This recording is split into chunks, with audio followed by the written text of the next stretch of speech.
When a violation is identified, the HOA typically follows a formal enforcement process. The homeowner receives a written notice describing the violation and providing a deadline to correct the issue. If the violation is not resolved within the specified timeframe, the HOA may issue additional warning. A warrant is now out for the arrest of the Markx Glenn Inc. Maintenance Association's president, Kate Worth, for misapplication of fiduciary property. Someone with knowledge of the case told KPRC that the HOA debit card that only Worth had access to was used over 700 times to the tune of nearly $100,000. We wanted to ask Worth about the charge, but no one answered the door. We're told the money has since been paid back, but there is still a warrant out for Worth's arrest.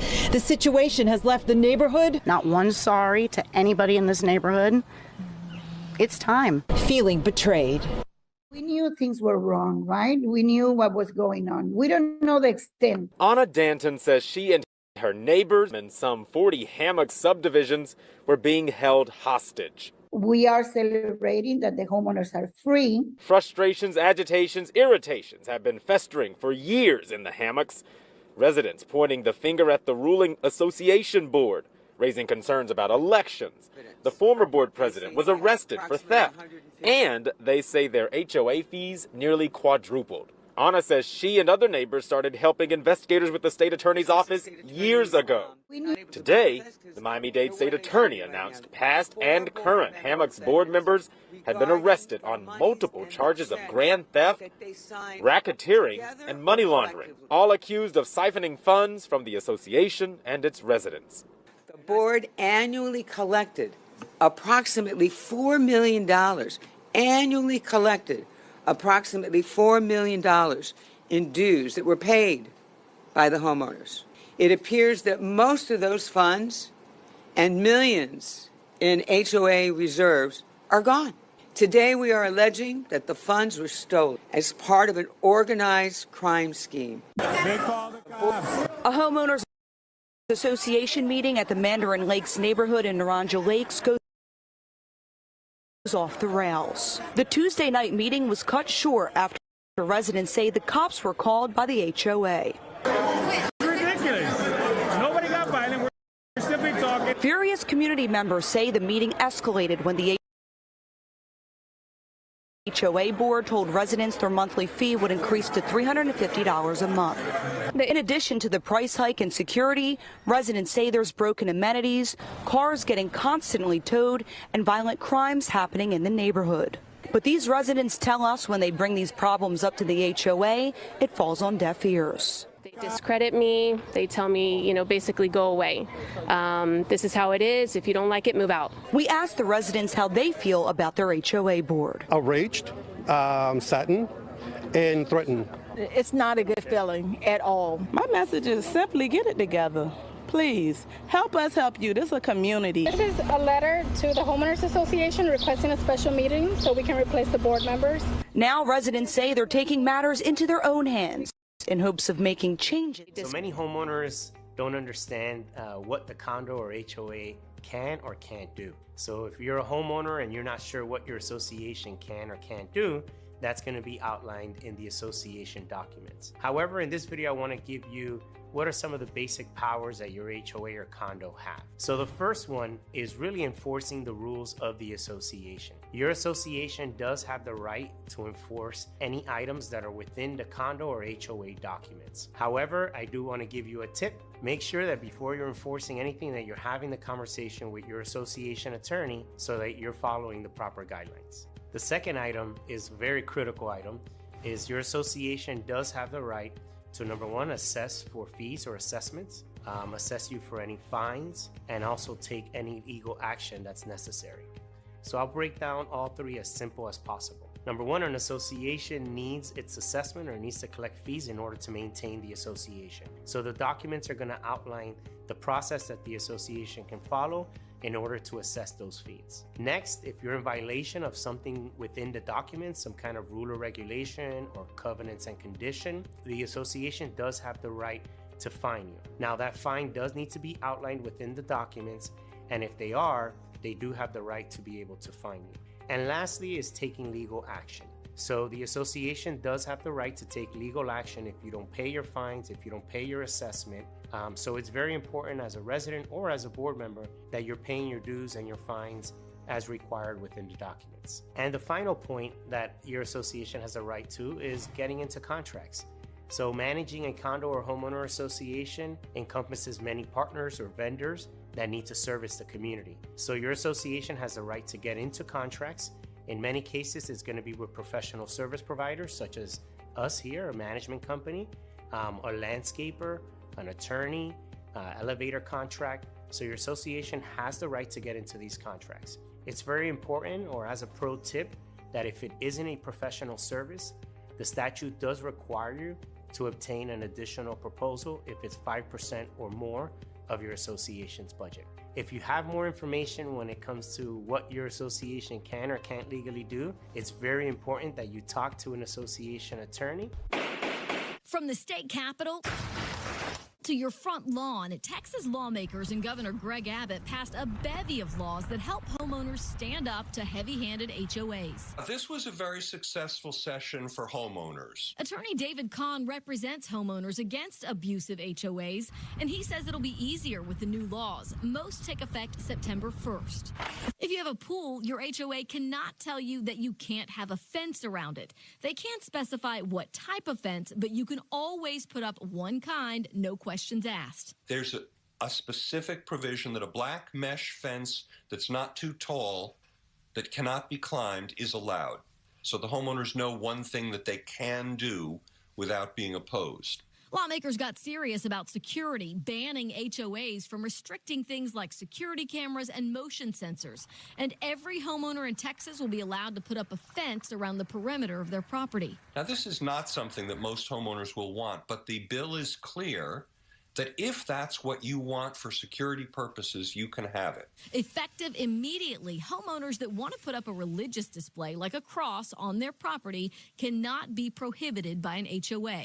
If your HOA board makes a budget amendment, they must do it now at an open public meeting. And any association must obtain bids before awarding any contract more than $50,000.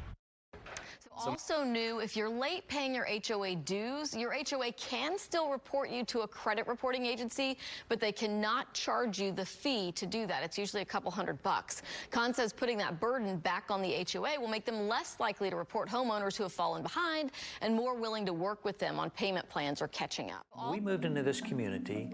It had a pickleball court next door. It had a golf hole with sand traps around it and a little tee box. But look at this time lapse from Google Earth. There goes the pickleball and the sand traps. I know it was around here somewhere. While the amenities disappeared, Thomas Wilder watched his HOA dues double. The current bill, more than $3,300 a year. Wilder blames this man, David Pearson. We build communities of lasting value. As the developer, he wrote the rules that govern the community. He named himself head of the HOA and also hired himself to manage the property, approving a hefty fee for the service, $79,000 a year in this community alone. And it makes me mad as hell, and I'm tired of taking it. And he is not alone. Homeowners in 3 other Pearson subdivisions also reached out to 11 Alive, upset with the same costly circle of power. Some communities do have a tennis court and playground, but according to the budget report, homeowners here in Tanglewood are paying $21.50 a year in HOA dues, despite a tiny pool and a clubhouse so small you couldn't even throw a party. It's $17.50 in Mountain Brook, where there is a huge playground and clubhouse, but at one point, the weeds on empty lots were thigh-high and the swimming pool green. If you were to try to sell your house right now, do you think that it would be difficult? Oh, yeah. Absolutely, it'll be difficult because of the HOA dues. That is crazy. We're paying for this. Homeowners in Stockbridge, Georgia, are taking matters into their own hands. We have to keep the board accountable because this is our property, this is our money, this is our investment. Dozens of homeowners gathering in the parking lot of the Monarch Village Clubhouse to learn about their rights under a new HOA law in Georgia. it holds them accountable. And that's what the HOA boards of directors was not being held accountable. This is the worst run HOA that I've ever witnessed. Several homeowners expressing concerns with the HOA's power. The president treats the homeowners, myself and all the homeowners, as if we're renters and he's our landlord. The stuff that he's doing here, he's a dictator. He's just like, it is his way or the highway. Homeowners tell Atlanta News First Investigates they don't see the value for what they're paying in HOA dues. I'm all about my money. And if you're taking my money and not giving me anything for it, I have a problem with that. Atlanta News First Investigates spoke with the HOA president over the phone. There's nothing that we do is wrong. Everything is backed by our coverage. He disputed the claims, stating there are nearly 900 homes in the community and 40 homeowners don't speak for the majority. For the residents that have told me that they feel like you're a dictator, you would say? The only reason they say that because I talk the most at our meeting. That's because based upon our covenants, subject 312 and 316, we can look up in our covenants. The president is the one to preside over the meeting. But it's not just one neighborhood. We found complaints like these playing out across Georgia for years. Now, there's a new state law aimed at adding accountability. Georgia lawmakers credit Atlanta News First Investigates for helping pass HOA oversight legislation. Jeff Ledford with the Georgia Association of Realtors helped write it. I mean, these are millions of people who have been in these communities operating under these tiny, like small governments without universal laws in the state of Georgia that oversee what goes on. One of the biggest issues really is the transparency. You're right. These are, I'll refer to them as like quasi-governmental entities. Senate Bill 406 takes effect in 2 phases. Starting July 1st, HOAs can no longer charge attorney's fees without prior written notice and an itemized list of what they're claiming. The bigger changes come January 1st, 2027. HOAs that want to issue fines, liens, or foreclosure notices must register with the Georgia Secretary of State and provide governing documents as well as 3 years of financial records. And for the first time, there's somewhere homeowners can file a complaint. If I didn't love this community, I wouldn't be fighting this fight. Ashley Nardesha lives in Val Vista Lakes off Greenfield and Baseline Road since 2019. She's been the admin of a private community Facebook page called Residents at VVL. It's all about bringing that community together. It's your usual neighborhood page full of events, lost dogs, and safety updates. But when board elections kicked off last year, the debate over who should be seated got heated. It was disagreements about how certain members of the board run the board, where they're spending our money, things of that nature. Those disagreements played out in the comments of the page. Following elections, the board proposed a social media policy restricting opinions about the board on Facebook. It was vehemently opposed by the community and quickly tabled. Then this letter showed up at Nardesha's home. They are threatening if I don't remove any content that frames certain members of the board in a negative light. Threatening her with $250 daily fines as well as taking away her access to community amenities. The letter was sent from a law firm paid for by HOA fees to at least 11 people. And they are asking me to basically censor the speech of the 650 members that belong to that page. Clearly it's an overreach by the board. Keith Faber received a letter too and says the board has no right to restrict free speech private Facebook page. It's improper and they need to address it, and maybe there should be some resignations. The letter demands posts that are disparaging, speculative, or defaming to board members be removed immediately. It also cites past incidents, including posts that said that board members altered or manipulated votes in annual elections and that board members purposely retaliated against members in the association.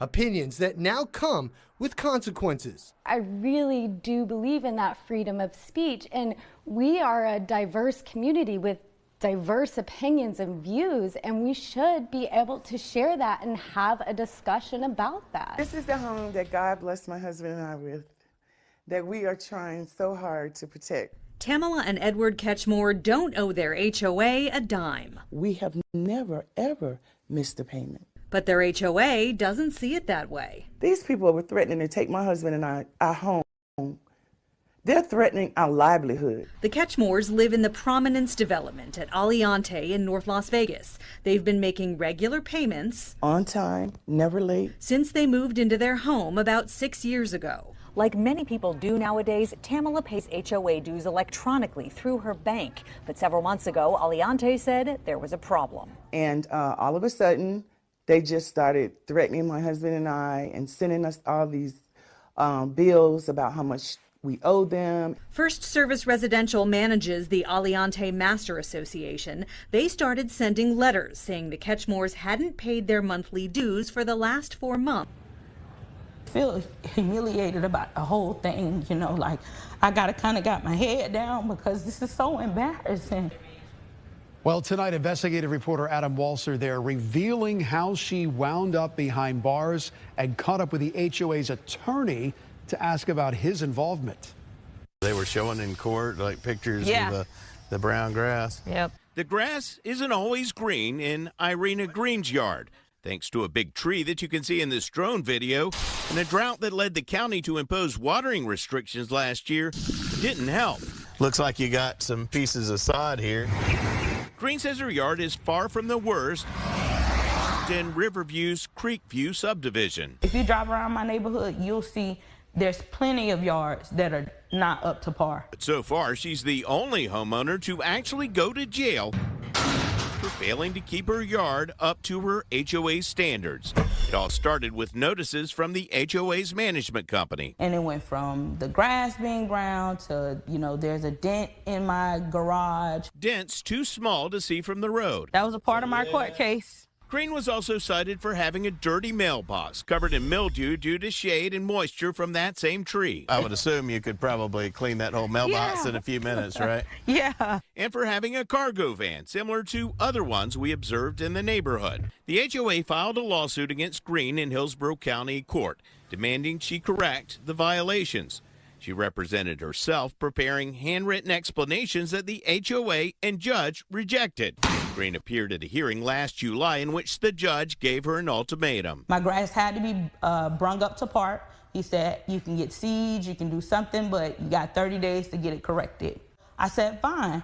You know, and he said, and if it's not done in 30 days, you're going to go to jail. Irene says she spent the next month correcting the violations. I sold my van to comply. My mailbox was clean. I bought seeds and watered my grass. But she missed her next court date. I was supposed to receive documentation. Nothing was sent to my home. And I reached out to the courthouse several times to try to find out when was my court date. The judge signed an order holding Green in contempt of court and issued a warrant for her arrest at the HOA attorney's request. It is pretty extreme. It certainly is, yeah. We asked Stetson law professor Paul Boudreau what he makes of this case. I think it's pretty rare in a civil case for someone to have a contempt order. Green was pulled over by a sheriff's deputy in late May after picking up her 15-year-old daughter from cheerleading practice. When I got out, he said, Ms. Green, do you know that you have a warrant for your arrest? She was taken to the Orient Road Jail. If they got you handcuffed behind your back? Yes, I'm treated like a criminal. At the jail, she got more bad news. There was no bond, so I couldn't even go home to my family. I sat in there for 7 days. 7 days in the jailhouse, you know, like a criminal. To be incarcerated without bond is certainly an extreme measure and is pretty rare. Now, there's a mugshot of you right now. Yep. How did that make you feel, just to be put in those orange clothes? It makes me feel horrible. Like I work hard, you know, I work hard to buy this home, you know, for me and my kids in a better neighborhood and environment, and to be taken to jail and to be treated like that for brown grass at my own home, you know, like it's horrible. David Lair is a Palm Beach attorney who represents homeowners in cases against HOAs. His law partner wrote the best-selling book, Bad HOA. You have an HOA who was quick to go after her and to use the full force that they're entitled to. Have you ever heard of it getting to this point where someone actually goes to jail? I have not seen that. To be clear, the association does not have the power to put you in jail.